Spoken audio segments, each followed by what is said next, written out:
hadis itu kan dimaksum, terpelihara akan salahnya, jadi tidak mungkin salah. Sedangkan ulama itu tidak dimaksum, alias pasti salah, walaupun itu mujtahid, jadi ada kemungkinan salah. Itu adalah sedikit pernyataan atau pertanyaan nih yang ada di zaman sekarang. Kira-kira bagaimana caranya menjawab semua itu? Jangan dikira-kira, agama ini agama dalil kan. Jangan dikira-kira memang Al-Quran dan hadis itu dimaksum, tidak mungkin salah. Sedangkan ulama itu pasti salah, walaupun itu mujtahid, jadi ada kemungkinan salah. Ulama, walaupun salah, dilihat dari hadis sahih, riwayat Imam Abu Daud dan Imam Tirmidzi. Al-Hakim idza ijtahada fa asaba falahu ajrani. Wa in akhta'a falahu ajrun wahidun. Seorang mujtahid, walaupun salahnya tetap saja akan mendapatkan satu pahala, yaitu pahala ijtihadnya. Karena ijtihad ini sudah Allah katakan dalam surat An-Nahl ayat 43, kemudian Allah katakan juga dalam surat An-Nisa ayat 84 bahwa yastanbituna minhum, ada istinbat. Istinbat menurut Imam Fakhrur Razi dalam tafsir Al-Kabir, ikhrajul ahkamil khafiyah, mengeluarkan sesuatu hukum yang memang sembunyi, tidak terlihat. Bagaimana bisa dibongkarnya? Yaitu dengan ilmu nahwu dan shorab, kayak fahamu ma'ani al-Qur'ani wa sunnati daqiqatil. Jadi walaupun salah, ya, ulama yang sudah dimaksum salah, apalagi kalau Anda yang memang tidak mengikuti ulama, yang langsung nyomot kembali kepada Al-Quran dan hadis. Bukan kembali kepada Al-Quran dan hadis menurut paham Anda, tapi menurut paham para ulama. Jadi kesimpulannya, para mujtahid ini sudah diakui kredibilitas ilmunya oleh Al-Quran. Yang paling takut akan Allah, innama yakhsyallaha min ibadihil. Jadi walaupun salah tetap mendapatkan pahala. Tapi kalau kita langsung mengambil Al-Quran dan Sunnah, Qurannya nggak salah, hadisnya nggak salah. Imam Ibnu Uyainah dalam kitab Fatawi Hadisiyah, salah satu gurunya Imam Syafi'i, Ibnu Uyainah mengatakan al-hadis madillatun illa alal fuqaha. Hadis bisa menyesatkan, terkecuali kepada ahli fikih. Lah Anda jurumiyahnya nggak hafal, alfiyahnya nggak hafal, mau ngambil hadis, keblinger ini. Nah, kata Imam Ahmad bin Hanbal, ketika seseorang mengatakan saya mengambil Al-Quran dan Sunnah tanpa mempunyai imam, kepada siapa dia bertaklid? Fahuwa rajulun jahilun, orang bodoh itu. Yang jelas kita harus ngikutin para alim. Kalau kita mau langsung ke Quran, tetap aja ngambil para alim ulama. Ente ngambil Qurannya dari kitab ini, ya tetap berarti ente taklid kepada alim ulama. Jadi walaupun ulama salah, tetap aja dapat pahala. Dengan catatan tadi, dengan hadis sahih riwayat Imam Tirmidzi dan Abu Daud, bahwa para mujtahid itu dimaksum atau dipelihara dari segala kesalahan dan akan mendapatkan pahala. Jadi ini sesuatu pertanyaan yang memojokkan kita memang, tapi kita jawab dengan ilmiah.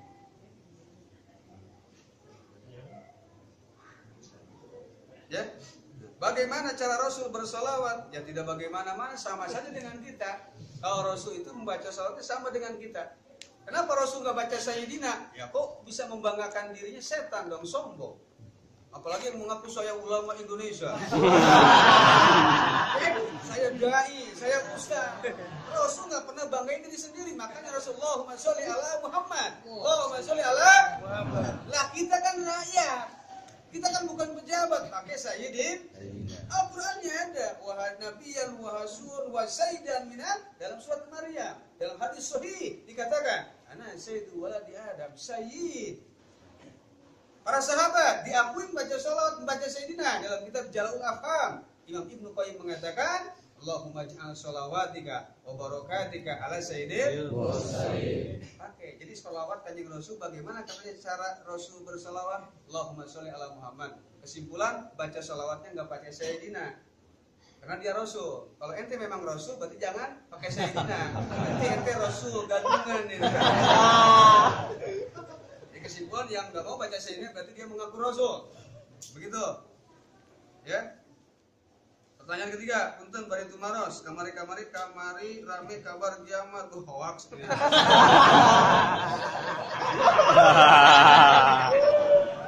Bukti kan lebih kain, oke ente jadi. Nah, makanya percaya wae tuh Akang. Ya Hari ciri kiamat ya naon bae banyak dalam kitab Al-Isya. Min asrat Isya apa ya memang ciri-ciri kiamat. Banyak. Salah satu yang dikutip oleh hadis riwayat Imam Tirmidzi yaitu perempuan sudah keluar di malam hari yang lebih kita kenal dengan kupu-kupu malam. Kupu-kupu malam ini salah satu ciri kiamat. Banyak mazamir, banyak alat-alat musik yang dipijit, yang dipencet. Apa tuh? Piano, alat musik yang dari senar, gitar, biola, banyak mabuk-mabukan, banyak mereka perempuan yang open up, ya, bajunya buka-bukaan. Pokoknya pakai celana satu jengkal lagi, kemaluannya ini bahaya nih. Ini salah satu ciri kiamat, banyak sudah kiamat. Dan salah satu orang tua mengatakan jika gunung sudah menjadi kota, di situ adalah ciri kiamat. Ya, dalam hadis riwayat dalam Asratus Sa'ah itu lengkap, banyak dalam satu jilid.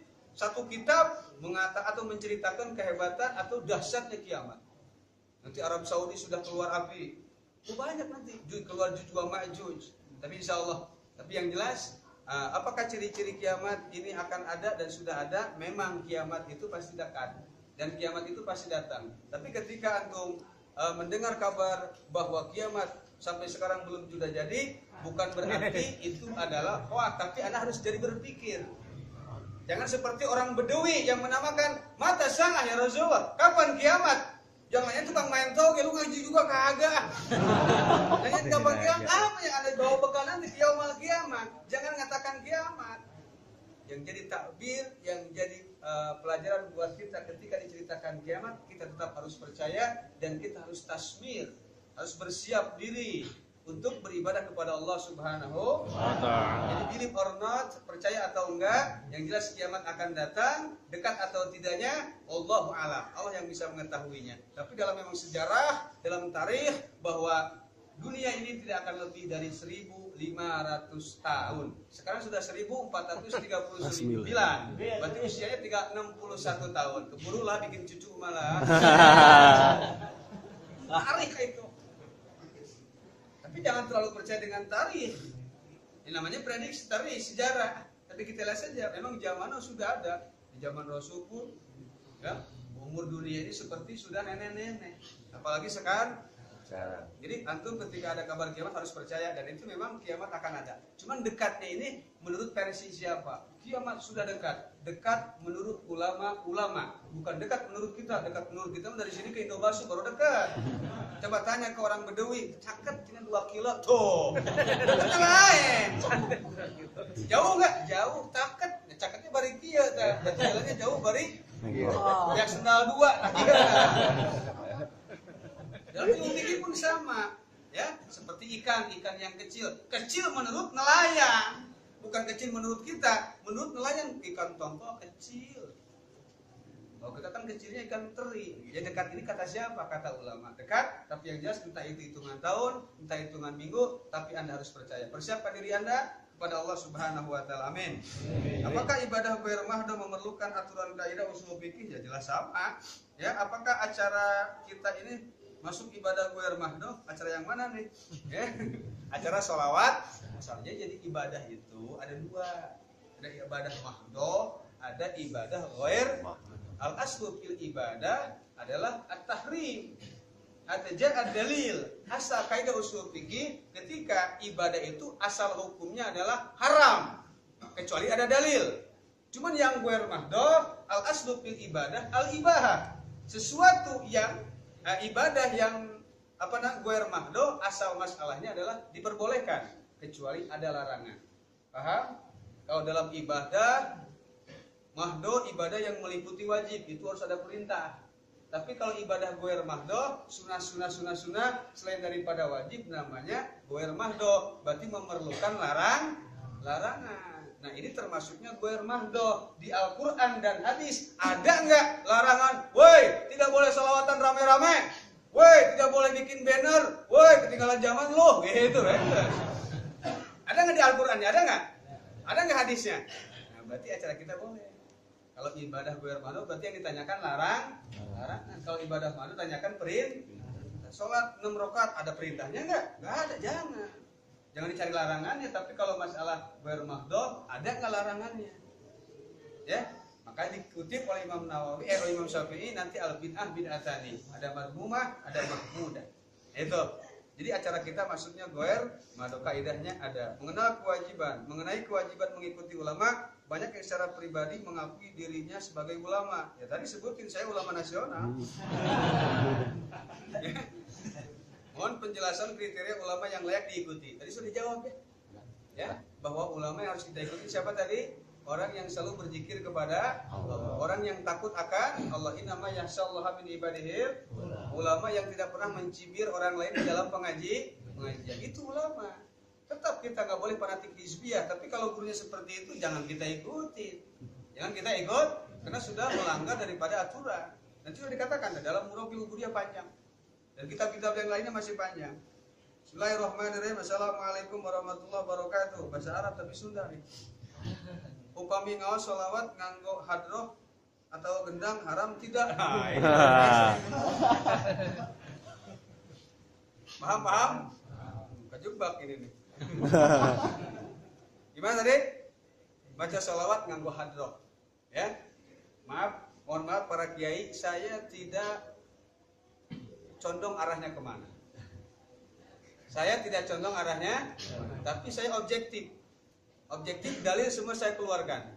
Tapi jangan punya persepsi saya condong ke sana. Awas nih, hati-hati. Maka saya garis bawahi tebal-tebal ya. Garis bawahi tebal. Nanti saya kalian yang memilih sendiri. Tapi semua dalilnya ada.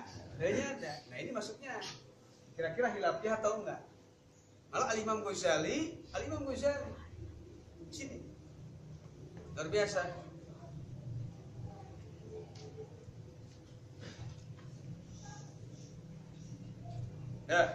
Ya. Innal alat idza kanat min syari ahli surbi abil khanin wa hiya al mazamir wal autar wa tib wa tablul kubah, trompet, gitar, biola, piano, drum band, wa hadhihi salah satu anwa'in mamnu'ah, itu alat musik yang dilarang. Wa ma ada dzalik yabqu ala aslil ibahah kaduf wa in kana fihi jalajil, yaitu seperti gendang yang ada kecerekannya. Imam Ghazali bukan kata saya ini. Kenapa diem aja? Ngopi apa ngopi? Ngopi. Kius amat. Ana gina bil alat wa bidunya qad yakunu sabiyan li salahil qalbi. Ya, malah sultanul ulama Imam Izzuddin bin Abdis Salam. Izzuddin bin Abdis Salam. Tapi kan kita harus lihat dong, kita beradanya di mana? Di situ langit dijunjung, di situ di mana bumi dipijak, di situ langit dijunjung. Ini masalahnya panjang. Jadi sebenarnya jangan ada dusta di antara kita. Awas, jangan salah persepsi. Cari arahnya kemana? Yang jelas kita ikutin guru kita. Guru kita yang gimana? Kita ikutin. Jangan mentang-mentang ada masalahnya. Wah, bahaya. Ya, kita pun harus saling menghargai. Panjang sebenarnya. Dan ini sebenarnya tadi pertanyaannya harus disortir dan harus memang berhadapan-hadapan dua orang. Tapi nggak apa-apa, sedikit kita beri pengertian. Jadi kesimpulan, ya saya membacakan alatnya. Tapi yang dipertanyakan apakah boleh sholawatan dengan hadroh? Nah ini tadi hanya sebatas hadrohnya saja. Tapi kalau sholawatan sekarang kan sudah ada kolaborasi atau perpaduan dengan drum, kemudian dengan gitar, luar biasa. Sekarang macam-macam. Jadi al-ihtiyat. Kalau bisa jangan, dan usahakan jangan. Kok maksa? Enggak, cuma jangan aja. Kan hukumnya ada, di sana nanti di luar aja. Ya, tapi insya Allah. Tapi yang jelas hukum semua ada, yang boleh ada, yang nggak boleh ada. Kita harus bijaksana menyikapi perbedaan. Dalilnya lengkap. Ulama-ulama mujtahid mu'tabarah juga mengatakan hal yang seperti itu.